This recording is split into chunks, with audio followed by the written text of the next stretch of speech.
Is done. Ibaba ko ba? Kasi minsan hindi ko makalimutan kung ibaba yung ano ko eh.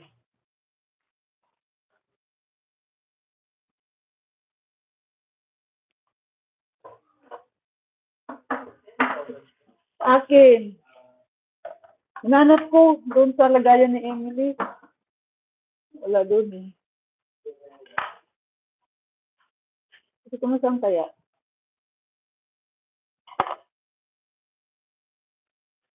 That's mine.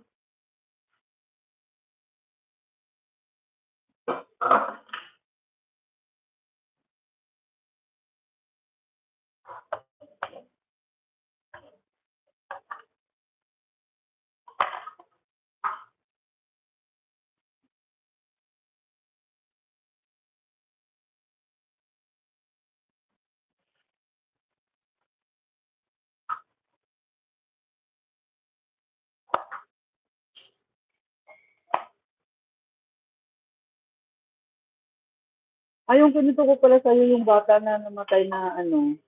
Ano pala yun? Suka, ano nagsusuka tapos nagtatae. Ang nagsusuka tapos ano. Galing na yung sa hospital. Ang sabi sa hospital is okay na.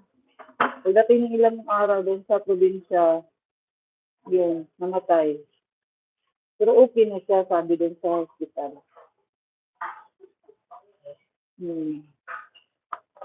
Puso pa rin linggo sa amin.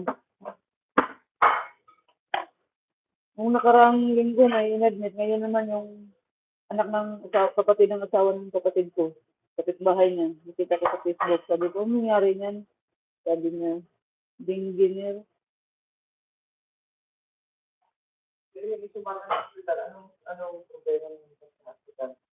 Ano lang, nagsuka.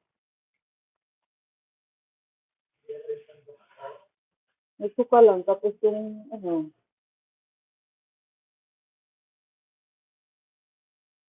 ay, ano na, yung nalabas na dahil open na daw. Tapos pagdating, ano lang, ano, yun, nangyari. Kumbaga, hindi talaga natipress ko ng sakit.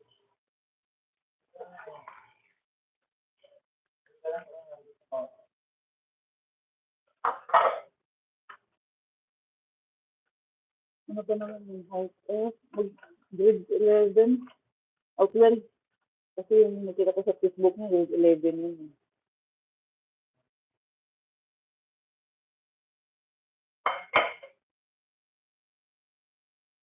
Yung nakita ko rin sa tulpo, ano eh, bata na 5 years old, ba yun, naliligo sa swimming, nag-research sila na dikya, o ano, anuhan, dikya ba yan?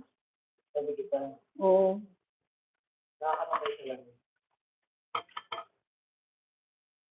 Kaya kailangan pala talaga mag-ano ka no, anong tawag nito, mag-media o sapatos ka sa dagat, pag may mga ganun.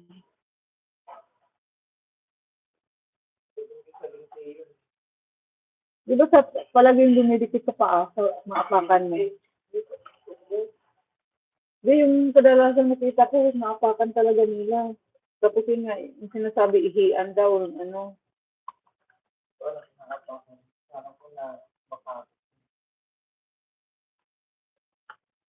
Tapos yun, ano sila. Kasi wala daw sinabi na mayroong ganyan doon. Awareness. Wala bang awareness yung resort na pinuntahan nila? Okay. Oo, kasi naliligo sila eh. Nag-outing sila eh. Oo. Yung sa dagat. Nag-outing sila. Tapos, sunod, inano nila. Wala na. Kumbaga yung bata naglaro eh. Hindi naman gaano kalalim yung pinuntahan ng bata. Kasi bata pang maliit eh. 5 years old eh. Oo, gilid-gilid lang.